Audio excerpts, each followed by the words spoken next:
Welcome to EuroPCR 2025. My name is Tanja Rudolph from Germany, and it's my pleasure to be here with Blackman from the UK and Radoslaw Parma from Poland. So we would like to discuss redo TAVR. And my first question goes to Dan, and I'm wondering what are the key challenges in redo TAVR?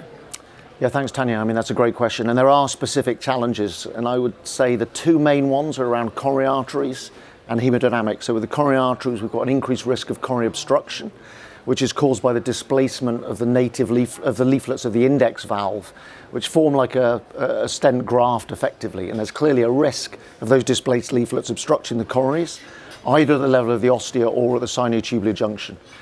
And then if we don't obstruct the coronaries, we still need to think about preservation of coronary access when we've got that neoskirt and two different valve frames. So that's my first key challenge that I'll be focusing on above everything else. Then the second will be perhaps hemodynamics. We put one valve inside another, it's inevitable we're going to lose some dimensions, and we have a chance of leaving a residual gradient. We've seen already some data suggesting the residual gradient with redo TAVI is higher. So when we plan our procedure, we need to think about how we're going to optimize the hemodynamics, avoid coronary obstruction, preserve coronary access. So maybe I might ask you, Radoslaw, what is the impact of the index TAVR device in this procedure? We need to understand what is the type of the device which was implanted, and also to understand that the TAVI device may be implanted on a different level. Sometimes it goes very low to the LVOT, it may be higher in the bicuspid anatomy. And then these devices may differ. And we also know that TAVI devices expand to a different diameter on different levels. So CT screening is so crucial to understand and to perform.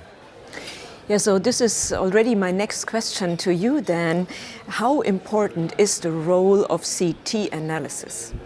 Yeah, I mean, the CT is, it's always fundamental in TAVI, right? But particularly so, I would argue, in redo TAVI. But I'd say the first thing is try and get that CT that was done before the index TAVI if you can. That'll give you information about the annular size, whether there was any hostile calcification, whether it's bicuspid, tricuspid. And then from the redo TAVI CT, that's how we plan the procedure. And when we think back about those challenges, that'll tell us what the risk of coronary obstruction is. And we get that from understanding where the coronary height is in relation to the neoskirt plane, which will be the top of the displaced leaflets of the index valve. And if that neoskirt plane, those displaced leaflets are above the level of the coronary arteries, and particularly above the level of the STJ, then we need to use the CT to see how much space we're going to have. What's the distance between that neoskirt and the coronary arteries, between that neoskirt and the wall of the aorta, particularly if it reaches the STJ.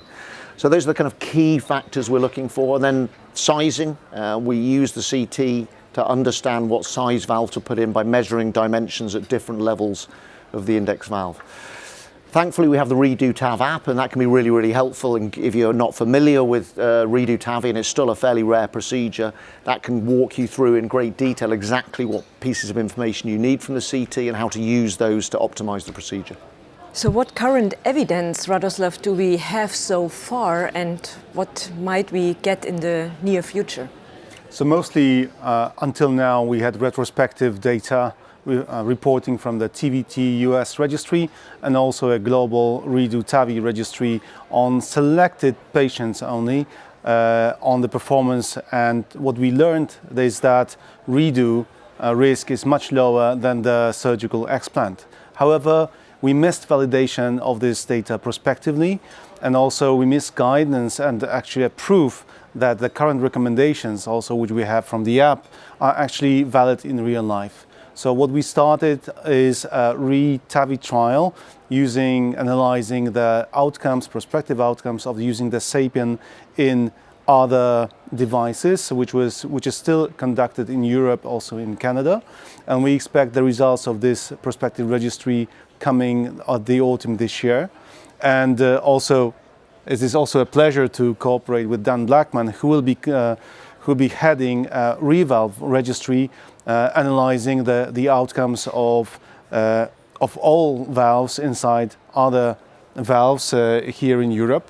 And these studies and the results are very crucial because we need to have evidence that something we really recommend really transforms and translates into good outcomes for our patients. So I think we can summarize here that it's absolutely crucial in TAVR that we do a proper analysis of the CT scan, that we are well aware of the specifics of the index procedure.